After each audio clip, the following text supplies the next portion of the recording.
स्वयं तुमरुका जी ने भगवान शंकर से एक वर मांगा था। जब ईश्वर जी और गोरा जी बनकर कथा की शुरुआत हुई थी और जब चंचुला का पति बिंदु प्रेत योनि से छूट गया था, चंचुला खंड सौभाग्यवती धारण कर ली थी, तब तुमरुका जी ने भगवान शिव जी से हाथ जोड़कर कहा था कि ये कथा तो विराम हो रही है और आज कथा का विराम हो जाएगा। ये तुमरुका जी कहे शंकर भगवान से, कथा तो विराम हो रही है पर मुझे एक वर दे दो। शिव जी ने पूछा कौन सा वर? तुमरुका जी बोले बस एक वर ये दे दो कि जैसे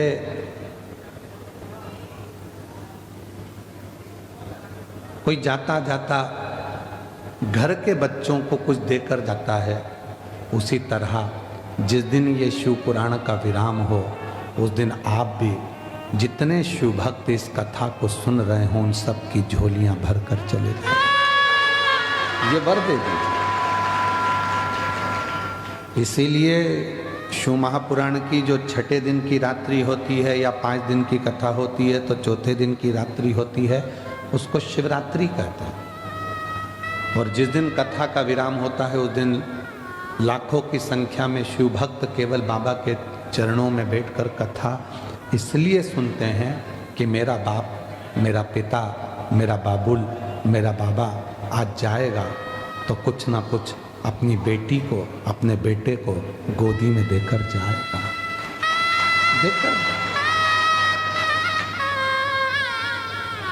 जिस कामना से आप कथा सुन रहे हैं, जिस भाव को रखकर आप कथा सुन रहे हैं, जिस विश्वास को रखकर आप कथा सुन रहे हैं, वो विश्वास आपके जीवन में सुख प्रदान करता है, सुख देता है।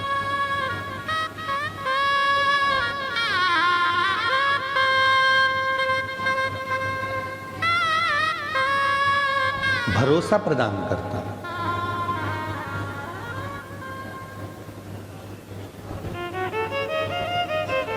कल हमको, आज भी हमको लेकर आए मित्तल साहब, गाड़ी ड्राइव करी आपने और कल लेकर आ रहे थे तो मित्तल साहब कह रहे थे कि गुरुजी जितने शिव भक्त आए हैं इनके अंदर विश्वास बहुत है। तो हमने मित्तल साहब से कहा कि मित्तल साहब विश्वास होता है तभी भीतर का विष समाप्त होता है और विश्वनाथ प्राप्त होता है।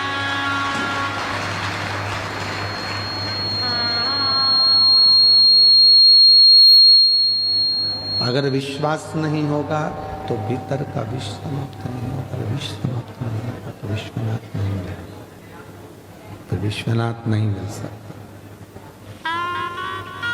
विश्वास ही भीतर के विष को समाप्त करता है, भीतर के ताप को समाप्त करता है, भीतर के क्लेश को समाप्त करता है।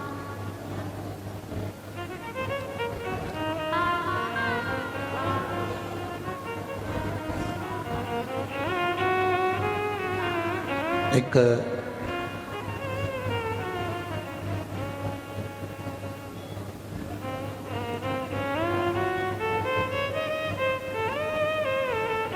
राजस्थान जयपुर की एक बेटी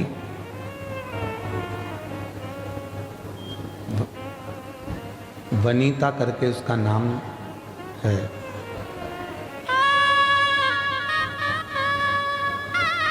और उस बेटी को जब वो एक कथा वहाँ हुई थी, माहेश्वरी कथा कराए थे, एक कथा वहाँ कराई थी भी माहेश्वरी जी ने राजस्थान में। तो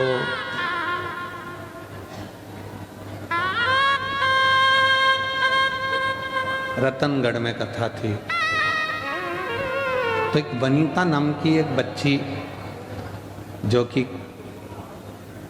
स्कूल में टीचर है, सरकारी स्कूल, वो आई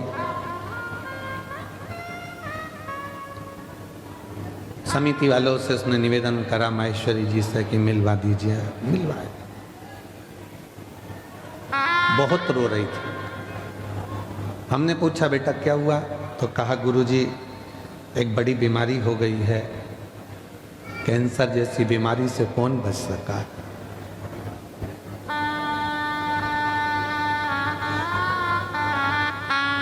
हमने कहा कौन से स्टेज की है, तो कहा 4th स्टेज।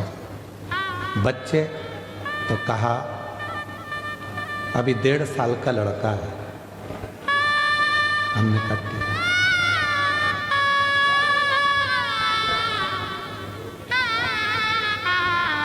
क्या चाहती हो, ये बीमारी समाप्त हो जाए। हमने कहा ये तो हम कर ही नहीं सकते, डॉक्टर के पास जाओ, दवाइयाँ लो, इलाज कराओ। कीमो बोले कीमो कराओ, थेरेपी का बोले थेरेपी कराओ। आप कुछ नहीं करोगे। हमने कहा नहीं, हम डॉक्टर थोड़ी ना जो हम कुछ करेंगे। तो फिर कोई उपाय बता दो। हमने कहा एक उपाय है, आज कथा के पंडाल में तुम ये छोड़कर चली जाना कि तुम्हें कैंसर की बीमारी है, और आज से जिंदगी ऐसी जीना कि मुझे कोई बीमारी है ही नहीं। खुश होकर माइंड में से निकाल दे कि कोई बीमारी है। बच्चे के साथ खुश रहे, पति के साथ खुश रहे, परिवार में खुश रहे, स्कूल में ज़्यादा समय निकालो, अपना पूरी एजुकेशन पढ़ाई जो करते हो कराओ, खूब एंजॉय का जीवन जियो, खूब एंजॉय।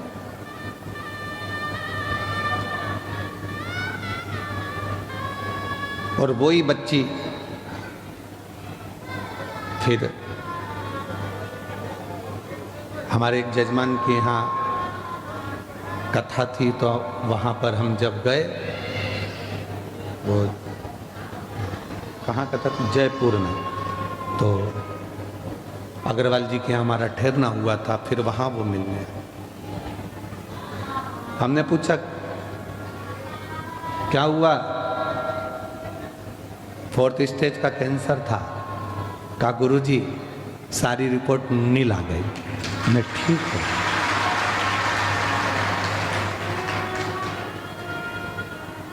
मेरी जीजियों, मेरे जीजाओं, मेरी बेटियों, मेरे बेटाओं, एक बात याद रखना, बीमारी को माइंड में बिठा लिया तो बीमारी तुम्हारा पीछा कभी नहीं छोड़ने वाली। बीमारी को माइंड से निकाल दिया तो बीमारी भी सोचती है ये तो मुझे झेल ही नहीं रहा, तो मैं दूसरे के पास चली जाऊं। झेल ही नहीं रहा।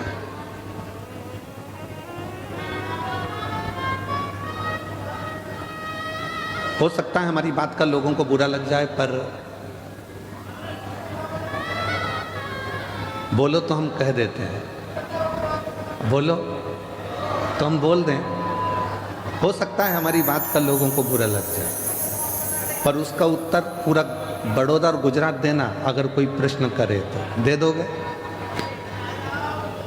बीमारी और गर्लफ्रेंड एक जैसी होती है।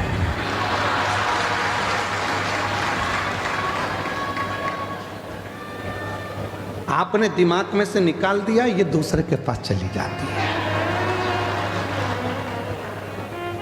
बोलो सही है कि गलत है? दिमाग में से निकाला, चलिए।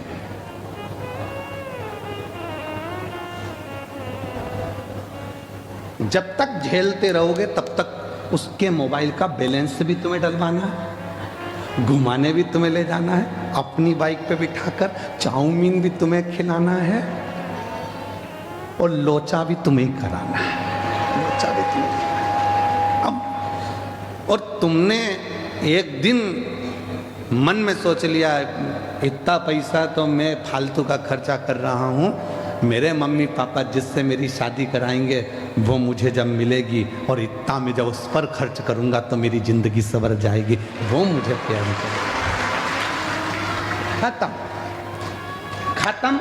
उसने सोचा मैं क्या करूं, तो मैं दूसरी जगह। बीमारी भी ऐसी है। तुमने सोच लिया मेरे घुटने को डॉक्टर ने बोला है बदलाना पड़ेगा, बदलाना पड़ेगा, बदलाना पड़ेगा, मेरे घुटने का ऑपरेशन होगा होगा होगा। तुमने माइंड में बिठा कर रख लिया। बड़ा बेटा आया, उससे भी दिन भर में जो मिलता है उससे तुम घुटने की बात करते हो। जितने मिलते हैं उससे तुम केवल मेरे कमर बहुत दुख है, कमर बहुत दुख है, हमारी कमर बहुत दुख है, हमारी कमर बहुत दुख है। बस जो मिले वो कमर ही कमर तुम्हारी बुद्धि में चलती रहती है। बहू के पास बैठोगी तो भी वही बात है, बेटी के पास बैठोगी तो भी वही बात, मोबाइल पे बहन से बात करोगी वो भी वही बात।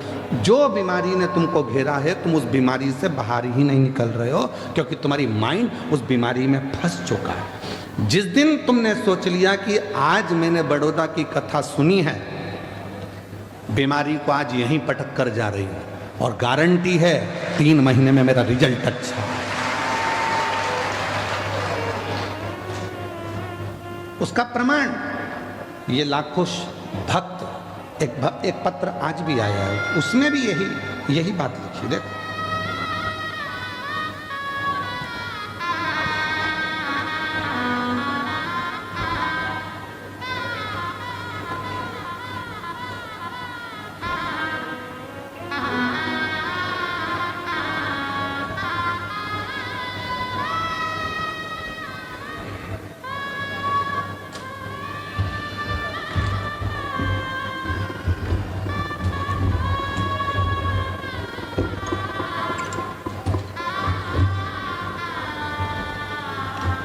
मेरा नाम सुरेखा यशवंत पाटिल है। धनलक्ष्मी पार्क, कपुराई चौकड़ी, बड़ोदरा की रहने वाली हूँ। कहीं बैठी हो तो आकर एक बेलपत्र ले जा सकते हैं। मैं क्या वर्णन करूं मेरे महादेव गुरुजी।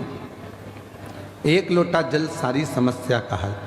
मैं आपकी हर कथा में सुना था, कंकर शंकर में शंकर है। मेरी बेटी को सूरत की कथा से पहले गर्दन के पास में बड़ी गठान हो गई थी। डॉक्टर ने चेक करने के बाद पता चला ऑपरेशन करना पड़ेगा और गठान निकालना पड़ेगी। मैंने अपनी बेटी को बोला, डॉक्टर और कुछ भी बोले तो उन्होंने कह दिया कि ये गठान ठीक नहीं है, गठान बड़ी हो चुकी है, ऑपरेशन कर कर गठान की जांच होगी और ये गठान वो वाली नहीं है, ये गठान बड़ी बीमारी को सूचित करती है। मेरी बेटी फूट फूट कर रोने लगी। मैंने अपनी बेटी से कहा कि तू शिवालय जाना चालू कर दे। सूरत की कथा में रोज जाना प्रारंभ किया। पंडाल में मिट्टी को रोज लगा लेती थी अपने गले में, निवेदन करती बाबा से।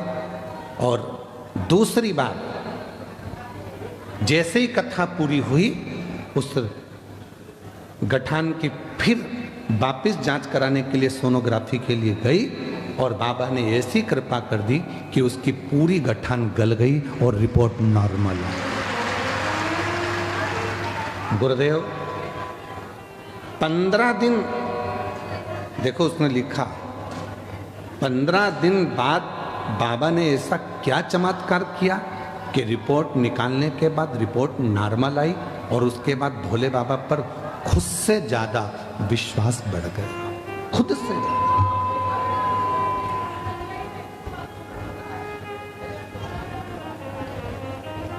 एक विश्वास, एक पत्र और है।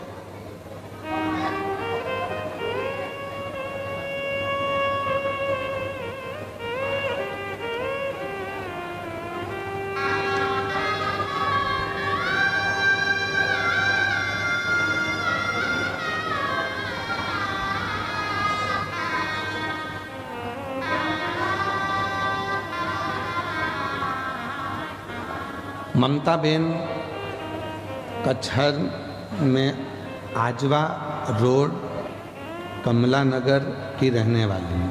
कहीं बैठी हो तो आ सकते हैं। एक लोटे जल का मैं क्या वर्णन करूँ। मेरी मम्मी सविता बेन कहार, उन्हें 2022 में पेट में दर्द शुरू हो गया था, तो हम सब भाई बहन ने उन्हें अस्पताल ले जाकर चेकअप कराया। उन्हें चेकअप के बाद पता चला कि उनके पेट का कैंसर है, पेट का कैंसर है। और हम ये सुनकर डर गए थे। हमने कई अस्पताल में चेकअप करवाया और अच्छे से अच्छे अस्पताल में ऑपरेशन का डॉक्टर ने बोल दिया। अब ऐसी अवस्था में क्या करें?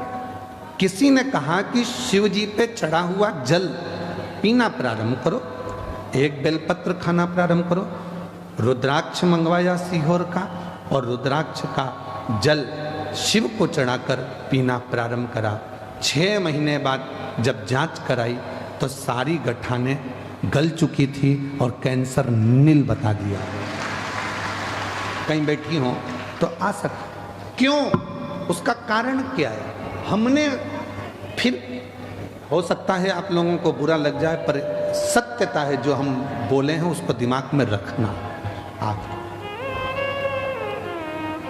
आप मत झेलो, मत झेलिए आप।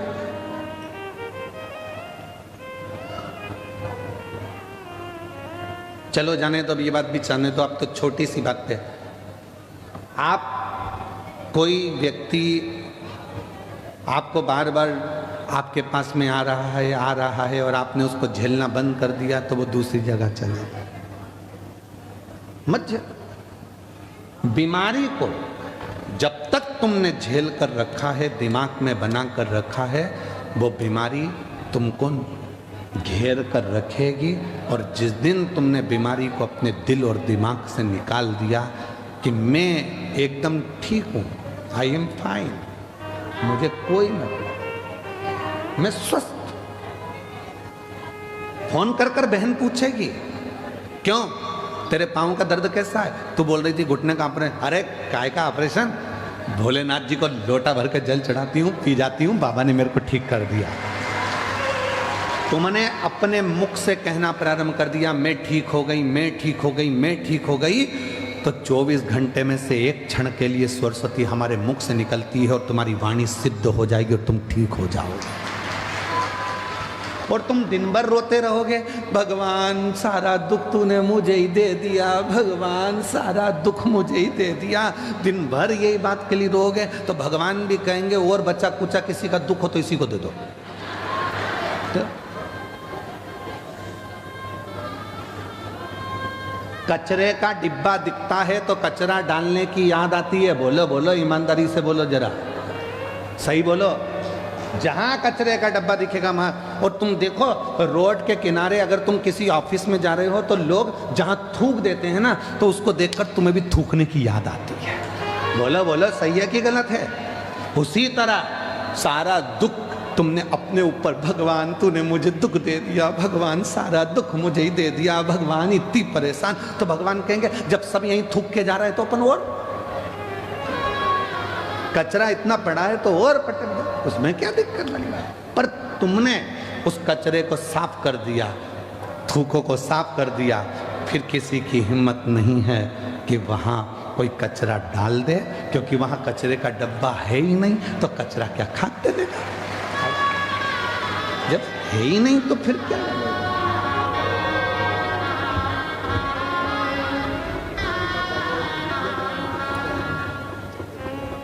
तेरी कृपा का क्या है भरोसा। इसी बेटी को गले में गठान हो गई थी और डॉक्टर ने ऑपरेशन का कह दिया था। गठान भी डॉक्टर बोले थे आड़ी टेढ़ी है, पर बेटी कह रही है कि मुझे विश्वास नहीं था क्या एक लोटे जल से, एक बेलपत्र से और सीहोर के रुद्राक्ष के पानी से क्या मैं ठीक हो सकती हूँ। पर आज बिना दवाई गोली कुछ भी नहीं लेती और पूरी ठीक हो गई। एक बार जोरदार ताली।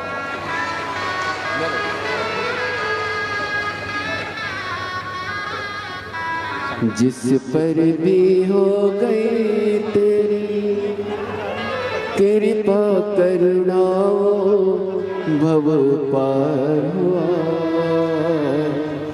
भव पार हुआ। ये बेटा कह रहा है कि मेरे पापा आप पर भरोसा नहीं करते थे, किसी मंदिर में नहीं जाते थे, गाड़ी के ड्राइवर हैं, ड्राइव करते हैं। क्योंकि बेटी को इतनी तकलीफ हो गई थी तो पिता का विश्वास भी खत्म हो गया। जब पहली बार सीहोर गए बेटी को लेकर तो वहाँ बोल कर आए थे अगर तू सच्चा है तो मैं कंकर लेकर जा रहा हूँ मेरी बेटी ठीक हो जाए, तुझे मानूंगा। बेटा बता रहा है, अब अगर सवारी को भी लेकर जाते हैं तो कथा होती है 1 बजे से 3 बजे तक या 4 बजे तक, तो उस कथा को गाड़ी को साइड लगाकर यात्री को भी सुनाते हैं और खुद भी सुनते हैं, तब गाड़ी को आगे बढ़ाते हैं।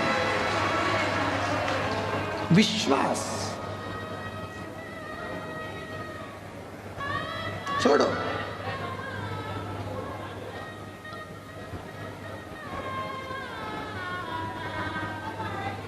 आप अपने दिल से, अपने दिमाग से ये निकाल दो कि मैं बीमार हूं। कई बेटियां कहती हैं क्या मेरी सरकारी नौकरी लगेगी?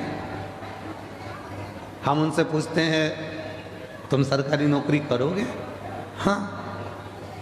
लगेगी? हाँ। कोई उपाय?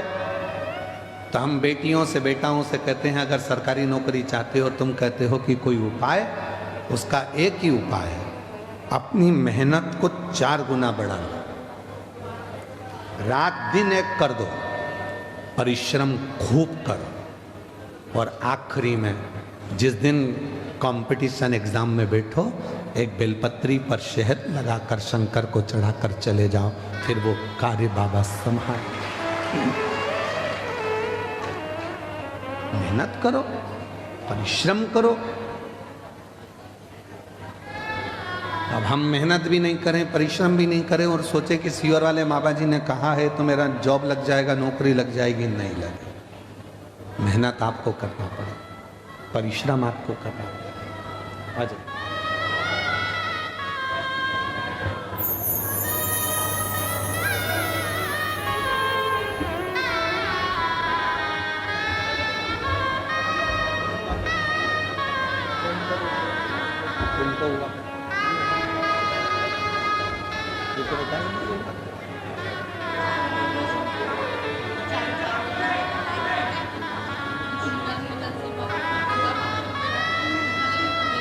यही माँ है जिनको डॉक्टर ने कैंसर बता दिया था और चारों बेटियां माँ को लेकर सीहोर पहुंच गई।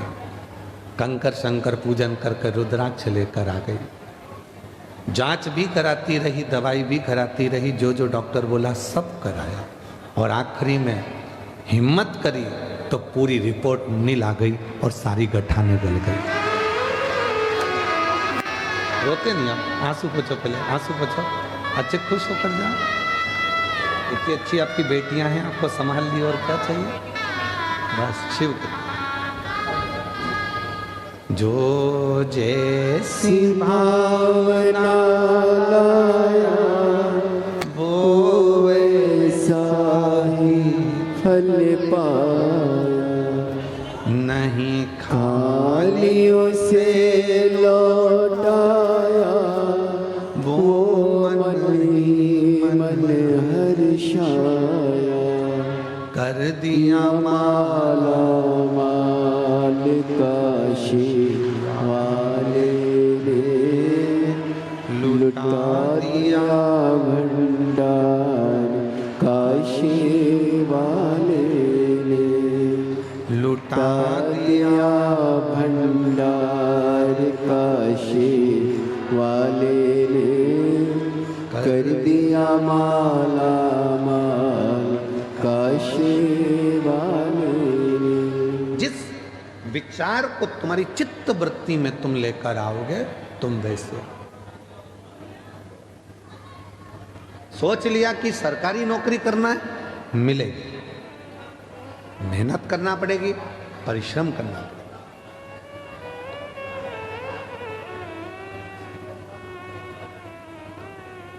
कैसे नहीं मिलेगी?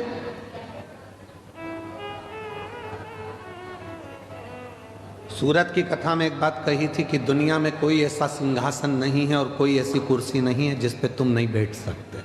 अगर अंदर विश्वास है, भरोसा है, मेहनत है, परिश्रम है, तो तुम बैठो।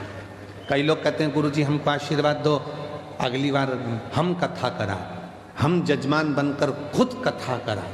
हम उनको आशीर्वाद की जगह ये कहते हैं कि विश्वास पक्का रखना, मेहनत 4 गुनी करना, तो अगली कथा तुम कराओगे।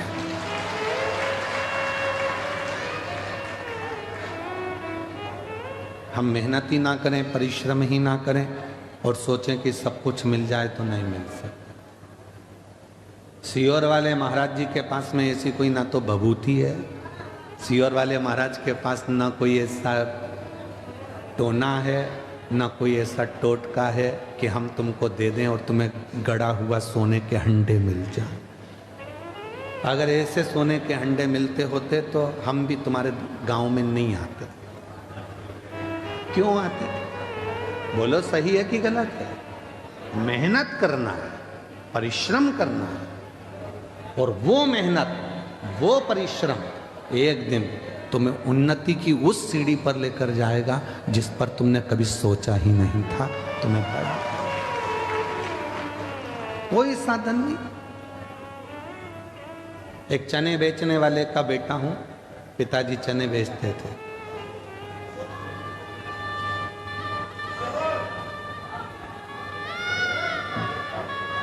जब हमारे पिताजी चने का ठेला लगाते थे, उनकी आंख में मोतियाबिंद हो गया था।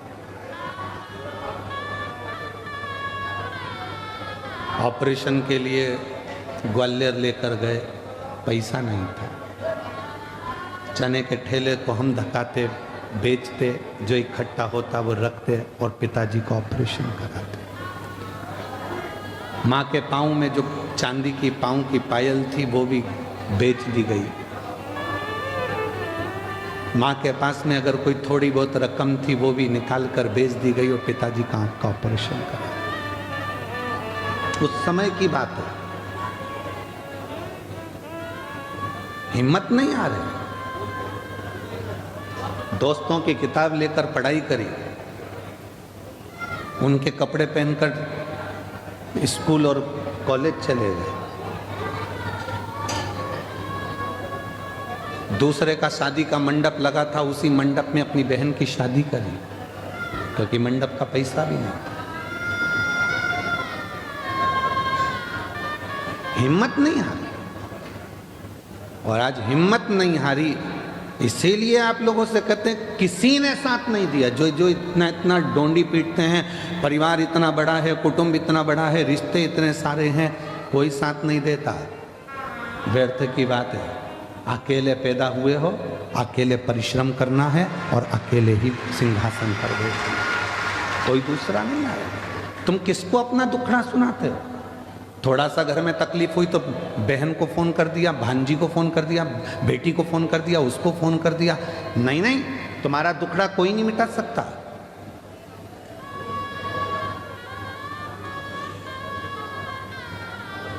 अगर तुम अपनी बेटी को फोन करके भी बोल दोगे कि तेरी भाभी परेशान कर रही है, कौन सी ननंद है, तो छाती पर आकर कह दे भाभी तुम मेरी बहन मम्मी से क्यों लड़ रहे हो? दम चाहिए। वो भी किसी की बहन है, वो भी किसी की बेटी है, वो भी बोल सकती है, उसमें भी सामर्थ्यता है। इसलिए किसी को अपना दुखड़ा मत कहो। दुखड़ा कहना है, एक लोटा जल लेकर शंकर जी के मंदिर में जाकर, वो जगत का बाप है, उससे इतना जरूर कहो कि बाबा मेरी जिंदगी के सारे दुख काट देना, कोई बुरा नहीं है।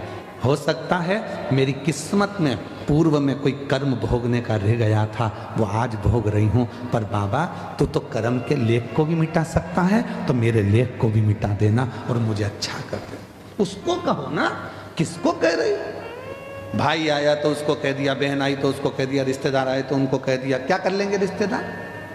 शादी में सब खा पी के चले जाते हैं, 500 रुपए की एक प्लेट निपटा के, दूसरी बार कोई नहीं आता। तुम्हारे घर में क्या हो रहा है उनको कोई मतलब नहीं।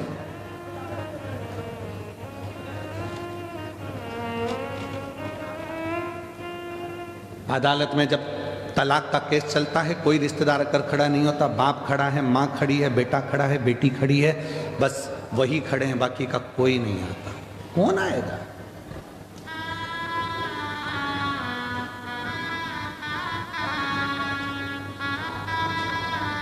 तुम्हारे यहाँ बड़ौदा में बारात निकलती है क्या?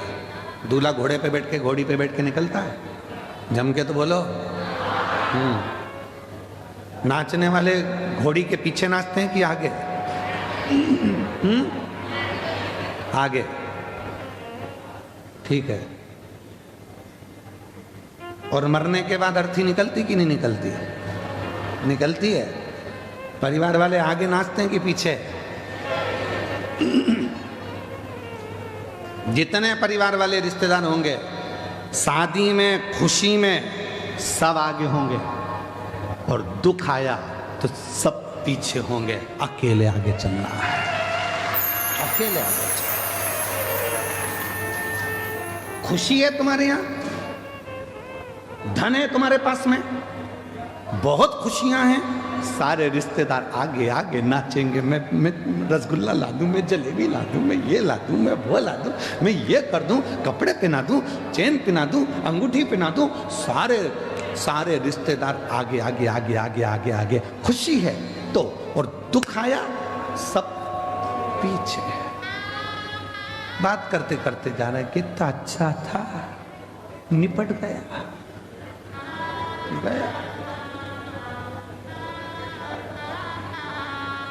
कौन आया फिर? कौन आया? फिर तो कह देंगे देखो हम मरे का भोजन नहीं करते, इसलिए हम 12वें में नहीं आते। और वही मरा हुआ व्यक्ति का धन खा गए, संपदा खा गए। तेरे पास में मेरा लड़का देकर गया था, इतना पैसा नहीं रिहा तो अब तू लौटा दे। वो देने का नाम नहीं, हम 12वें का भोजन नहीं खाते, बाकी का सब खा जाते हैं, बस वो ही नहीं खाते। खा गए। लोग कहते हैं सीवर वाला बाबा बहुत आड़ा टेढ़ा कथा बाजता है, तो उसमें दिक्कत क्या? मत सुनो, उसमें क्या प्रॉब्लम? सत्य थोड़ा कड़वा होता है, सत्य कड़वा होगा। और सुनो, दवाइयां धीरे धीरे असर करती, और एक इंजेक्शन अच्छा जोरदार लग जाए ना, जोरदार, फिर वो असर कर जाता। सब अपने हैं। मेरा परिवार इतना बड़ा, मेरे रिश्ते इतने बड़े, मेरे नाते इतने बड़े, मेरे कुटुंब इतने बड़े, मेरे, पर याद रखना अकेले ही चलना है, कोई दूसरा। और केवल तुम्हारे साथ नहीं हुआ है, शिव जी के साथ में भी ये हुआ। अमृत निकला मंथन से, पीते समय 33 कोटि देवता को शंकर जी याद नहीं आए। एक भी देवता ने ये नहीं कहा कि शिव जी को अमृत देना है, एक ने भी ये नहीं कहा कि शंकर जी दे गए अमृत पीने से, एक ने भी ये नहीं कहा कि अमृत भोलेनाथ जी के पास पहुंचा दो, एक ने भी ये नहीं कहा कि शिव जी के पास अमृत भेज दो। पार्वती जी तो इंतजार कर रही थी, तुम्हारे इतने सारे परिवार वाले कोई अमृत लेकर आएगा। एक नहीं आया, एक आए कब? जब विष निकला, कोई नहीं पिया, न पृथ्वी ले, ना आकाश ले, ना पाताल ले, ना कोई ले, कोई लेने को तैयार नहीं हुआ, ना देवता ले। तब पूछा फिर इसको किसको दें, किसको? तो कहा एक काम करो कि वो शंकर जी के पास भेज दो। शिव जी विष? हाँ ले जाओ। शंकर जी के पास पहुंचे विष लेकर, तो भोलेनाथ जी ने कहा ठीक है लाओ मुझे दो। पार्वती कहती है कैसी बात करते हो, अर्धांगिनी हूं तुम्हारी, अमृत लाते तो मैं अपने पति को पिला देती, विष मेरे पति को दे रहा हूं।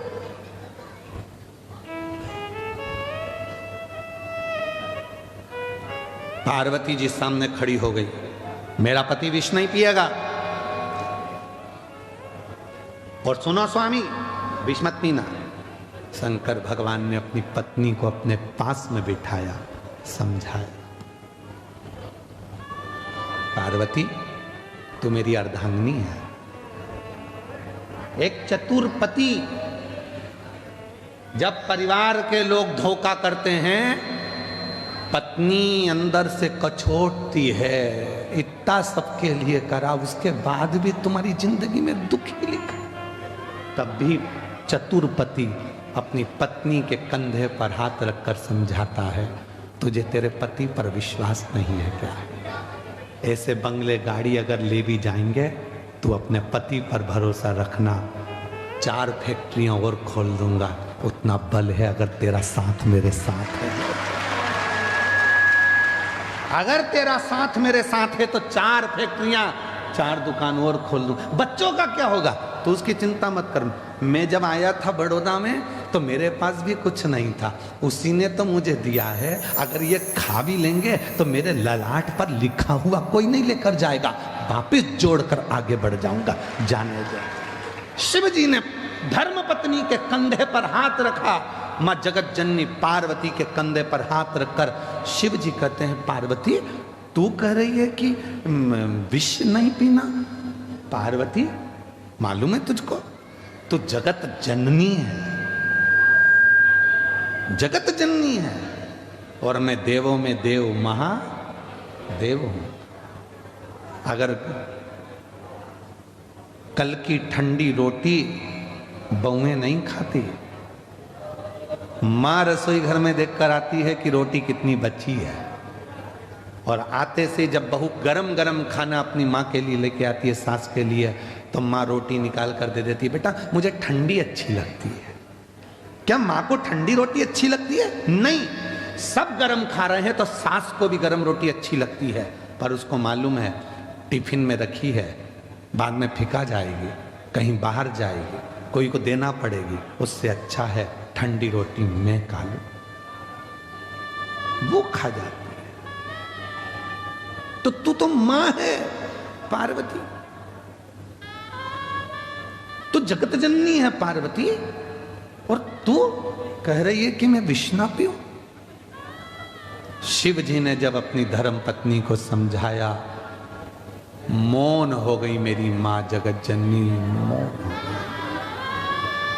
आंख से आंसू बह रहे थे मां के।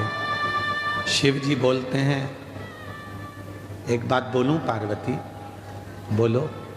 तेरे बिना तो मैं विष भी नहीं पी सकता, तेरे बिना तो मैं विष भी नहीं पी सकता।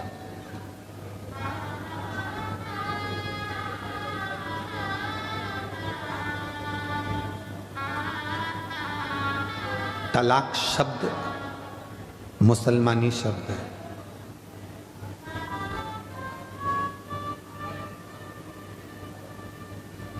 मुसलमान जितने भी पति पत्नी के विच्छेद कराने वाले जो शब्द हैं, ये सब दूसरों के हैं।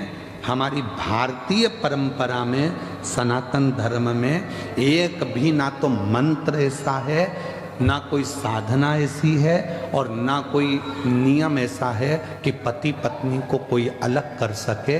पति पत्नी 7 जन्म तक एक दूसरे के हैं, बस उनके विचार मिलना चाहिए। ये सब शब्द दूसरों के हैं।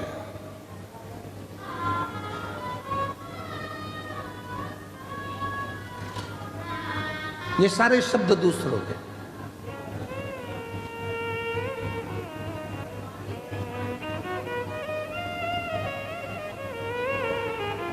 क्यों चिंता करते हो?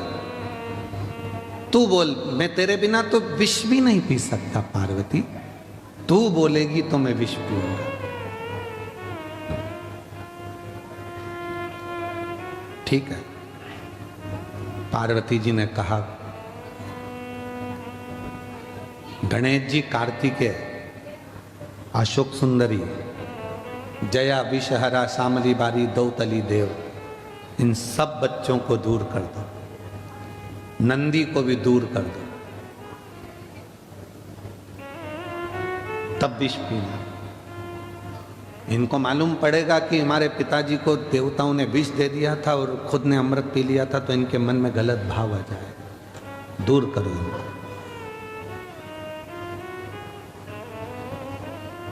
इनको दूर कर दिया था, सबको भेज दिया। गणेश जी चले गए, अष्टविनायक बनकर बैठ गए। कार्तिकेय गए, श्री सैलम पर जाकर बैठ गए। अशोक सुंदरी काशी में जा गई। जया, विषहरा, शामली बारी, दौतली देव हरिद्वार पहुंच गए। सब चले। नंदी बचा था। शिव जी ने कहा, नंदी विष पीऊंगा, तुझे अच्छा नहीं लगेगा, तू जा।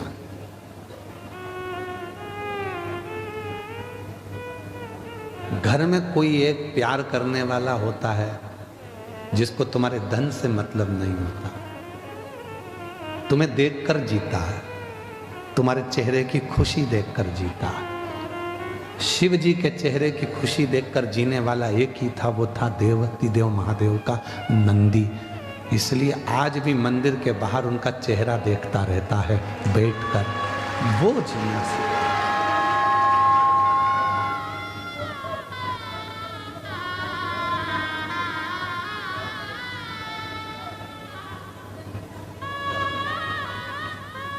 तुम्हारे चेहरे पर दुख नहीं देख सकता। परिवार में कोई एक व्यक्ति, या तो तुम्हारा मित्र, दोस्त, सखा, पुराना कोई हो, या अभी का कोई हो, या कोई ऐसा हो जो कोई परिवार में, कुटुंब में, रिश्ते में, नाते में, दोस्तों में, मित्रों में, तुम्हारे बेस्ट फ्रेंडों में, कोई तुम्हारे नौकर में, चाकर में, कोई काम करने वालों में, कोई तुम्हारी ड्राइविंग करने वालों में, कोई तुम्हारी फैक्ट्री में काम करने वालों में, तुम्हारे घर में रोज आने जाने वालों में कोई एक ऐसा होगा जो तुमको बहुत प्यार करता होगा। वो तुम्हें दुखी नहीं देख सकता।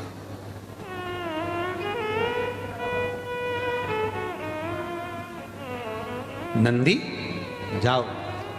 नंदी कहते मैं नहीं जाऊंगा, तुम विष पियो। पार्वती जी ने पूछा तो शिव जी का कहना नहीं मानेगा? नहीं, विष पीने के बाद हो सकता है इनको चक्कर वक्कर आ गए, गिर पड़ गए तो मुझे लेके भगना पड़ेगा ना हॉस्पिटल। ड्राइवर का होना और गाड़ी का होना तो जरूरी है ना। शिव जी मुस्कुराकर बोले मैं विष पीऊंगा, थोड़ा बहुत गिर गया तो। नंदी बोले आपके पास रहकर चिंता मत करो, थोड़ा बहुत अगर विष नीचे गिर भी गया, आप चाहते हो ना किसी को नहीं मिले, मैं बैठा हूं, जो गिरेगा ये नंदी चाट जाएगा, नंदी चाटेगा, आप चिंता मत करो। कभी कभी जिंदगी में ऐसा समय आता है जो सज्ञे हैं वो 500 रुपये नहीं देते। जिस ड्राइवर ने, जिस वर्कर ने, कोई मित्र ने, जिसके पास कुछ भी नहीं था, जो तुमसे प्यार करता है, वो कह देता है साहब चिंता मत करना, आप आंटी जी चिंता मत करना, मैं तुमको ला कर देता हूँ, तुम तो तुम्हारा काम करो, बेटा तुमको पढ़ाई करना है, कोई नहीं देगा ना, मैं दे दूंगा, तुम चिंता मत करो। साधारण व्यक्ति जिससे सोचा ही नहीं था, प्रेम था उसके अंदर, उसने अपनी तनख्वाह में से, अपनी जेब में से लाकर दे दिया, ये लो, दुखी मत हो, दुखी मत हो। नंदी तुम विष पियो, गिरेगा, मैं चाटू।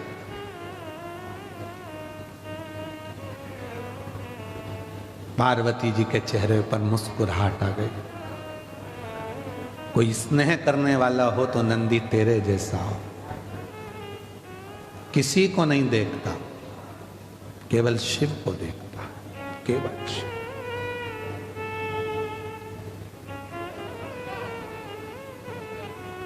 केवल शिव को, उसके सिवा किसी को नहीं। शंकर की ओर उसका मुख होता है और शिवलिंग की ओर देखता रहता। देख,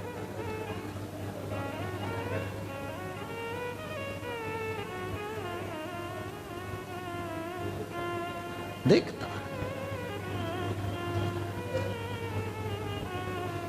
कभी जिंदगी में कोई अच्छा मित्र, कोई जीवन में अच्छा सखा एक ऐसा होता है जो तुम्हारे पीछे खड़ा होता है, पीछे।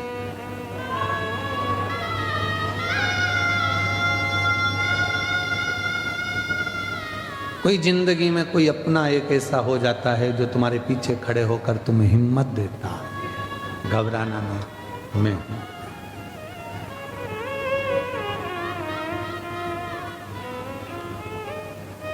लोग धर्म पत्नी को केवल धर्म पत्नी मानते हैं और उसको सोचते हैं कि करवा चौथ आएगा तो साड़ी मांगेगी, जेवर मांगेगी, रकम मांगेगी। कभी विचार करना, वो जेवर, वो साड़ी, वो रकम अपने लिए नहीं मांगती है।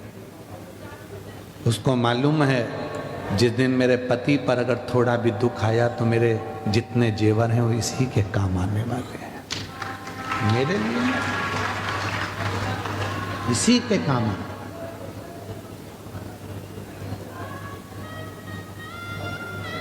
स्नेह कोई चाहने वाला अगर मिले, फिर निवेदन करूंगा, प्यार में धन नहीं होता, प्यार में पैसा नहीं होता, और प्यार चेहरा देखकर नहीं होता। प्यार तो दिल से एक दूसरे के भाव मिलना चाहिए, स्नेह मिलना चाहिए, वो प्रेम, वो वात्सल्यता।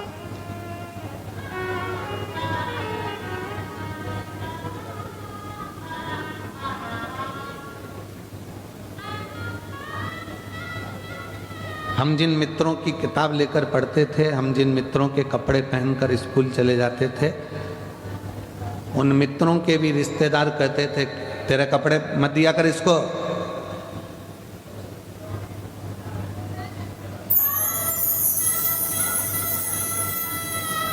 अपने कपड़े क्यों देना किसी को? उसके घर में खाने का नहीं है, तू उसके कपड़े पहनेगा तो तेरे घर में भी कुछ नहीं बचेगा।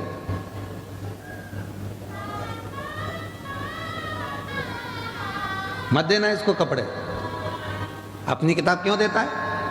बहुत सारे मिलते थे, फिर भी एक हमारा मित्र ऐसा था कि वो चुपचाप से स्कूल के बैग में कपड़ा फंसा कर लाता था, शर्ट, और ला कर दे देता था, आज ये वाली शर्ट पहन के चले जाना एग्जाम में, तेरी क्लास अलग है, मेरी क्लास अलग है, चले जा। कोई चाहने वाला चाहिए, जो धन, उस समय पर धन नहीं था तो भी तो प्यार करने वाला था, प्रेम करने वाला था। कोई चाहने वाला चाहिए, स्नेह करने वाला चाहिए, जो प्रेम धन से।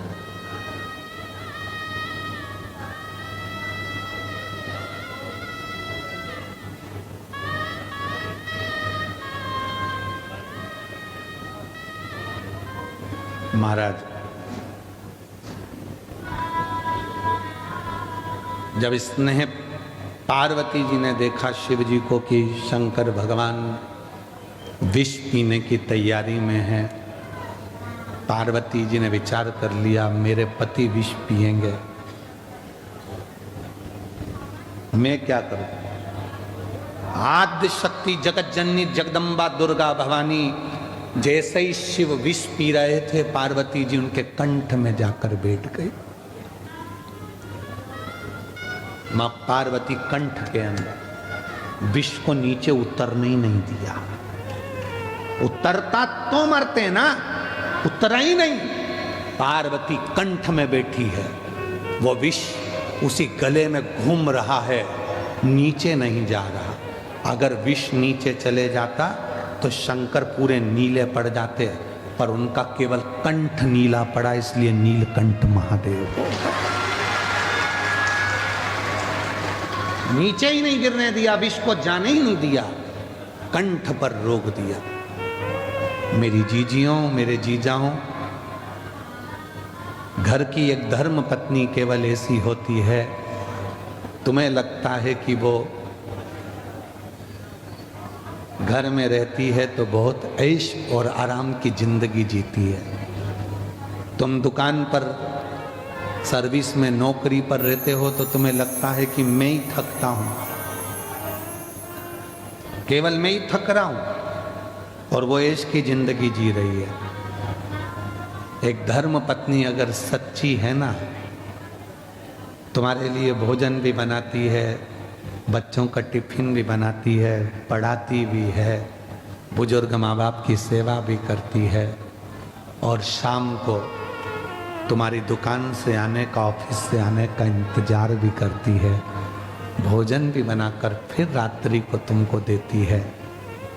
उसका समर्पण, लोगों के ताने भी सुनती है, विष भी पीती है।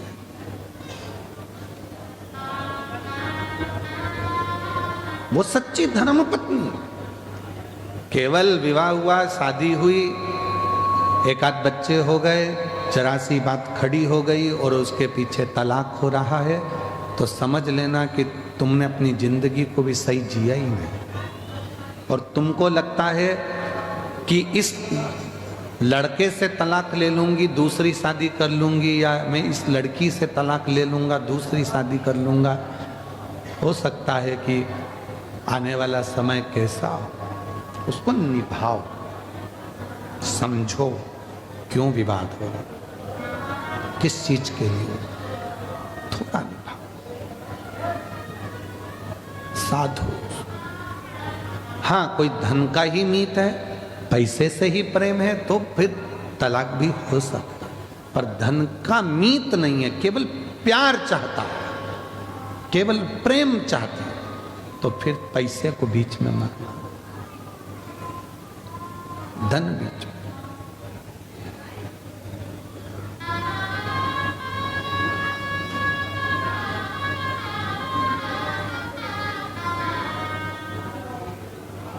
शिव से जब प्रीत बढ़ती है, प्यार बढ़ता है देवादिदेव महादेव से, तो मां जगत जननी कंठ में बैठ जाती, विष ही नीचे नहीं गिरा।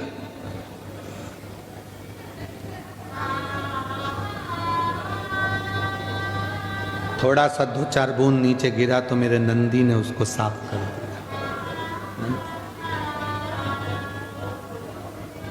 आने ही नहीं दिया नीचे विश्व। पति से ज्यादा धर्म पत्नी को विष पीना पड़ता है। ताने किसको सुनना है? धर्म पत्नी को। घर में बच्चे नहीं होते ना, बेटे से कोई नहीं कहता, सब बहू को ही कोसते हैं, बच्चे ही नहीं हो रहा है, बच्चे ही नहीं हो रहा है, बच्चे ही नहीं हो रहा है, संतान ही नहीं है। पति को कोई बांझा नहीं कहता, औरत को ही लोग बांझ कहते हैं। पति का तो कोई नाम ही नहीं लेता, कि कभी आज तक सुना कि इसको बच्चे नहीं होते, बांझा है। पर पत्नी को कह देंगे, कोस कोस के मार देंगे, बांझ है, बच्चे नहीं है, संतान नहीं है। मौसी आई तो के, मामी आई तो के, भाभी आई तो के, ननंद आई तो के, बच्चे नहीं है, तो तुम्हारा दे दो, लग जाओ, बच्चे नहीं है, बच्चे नहीं है, बच्चे नहीं है। पति से कोई नहीं कह रहा, सारे दोष स्त्री को, सब विष उसको।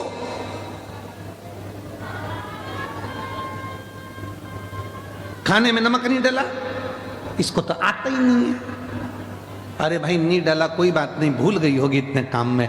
नमक की कटोरी तेरे पास में रखी है ना, डाल ले, चम्मच से हिला ले, और जितना ठूसना है ठूस ले। काय को माता बच्ची करती, नमक नहीं डाला, उसके प्राण खा रही, इसको तो बनाना ही नहीं आता, इसके बाप के घर से कुछ सीख के ही नहीं आई। आई सीख के, मुंह चलाना, चलाए चलाए, अगर वो चलाएगी ना तो फिर तुम्हारा मुंह बंद हो जाएगा। इसलिए जो सीख के आई, बहुत अच्छी बेटा, कम नमक डालना चाहिए, उसको मालूम है सास ज्यादा नमक खाएगी ऊंची नीची हो जाएगी।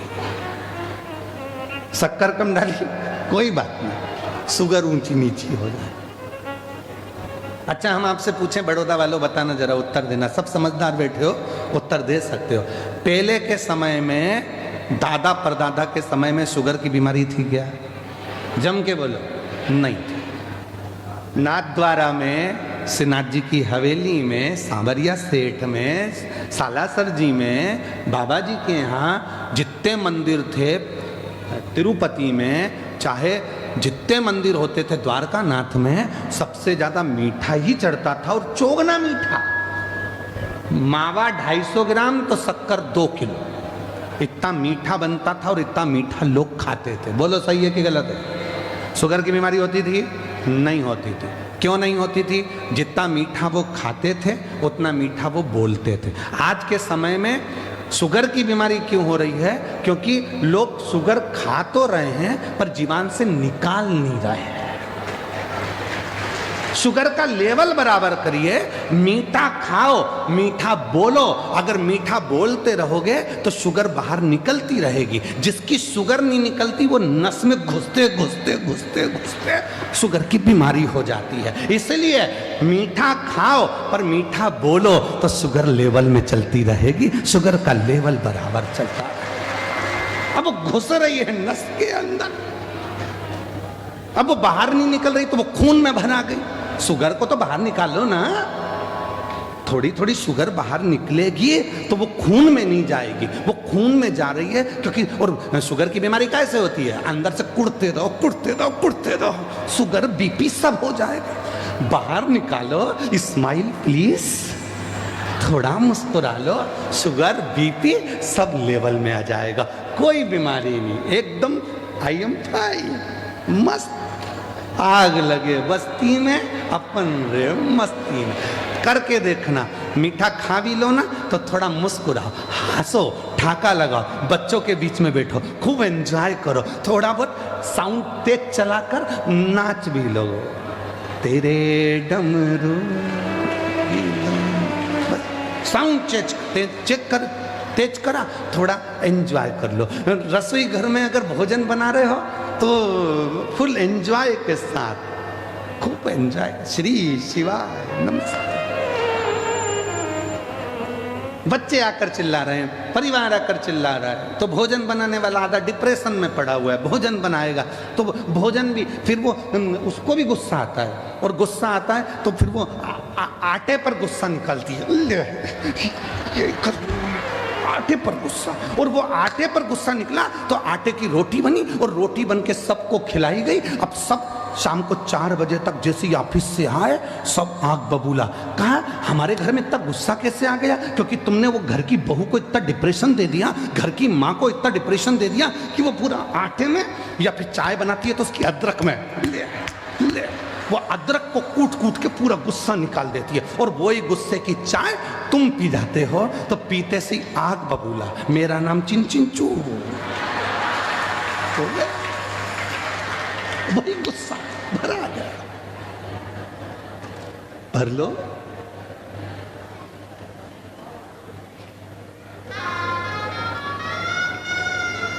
उसको सुखी रखो।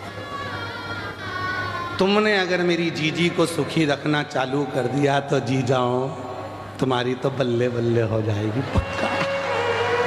तुम उसको सुखी रखो, खुश रखो, ठीक है जो है, तुम अच्छी रहेगी।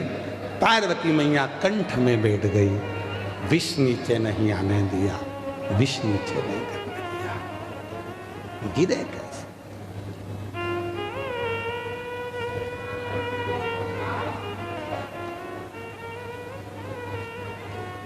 वो जगत जननी अम्बा जगदम्बा है, जगत धात्री है। और देखो भाव की शुद्धता होती है।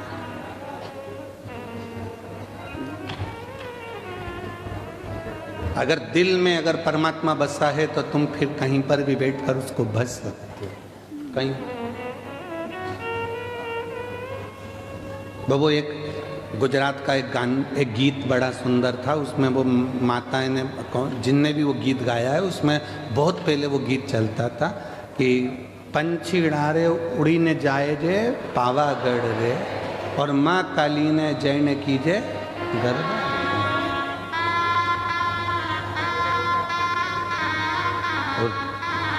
मतलब पंछीड़ा कौन? ये मन उस जगत जननी के चरणों तक।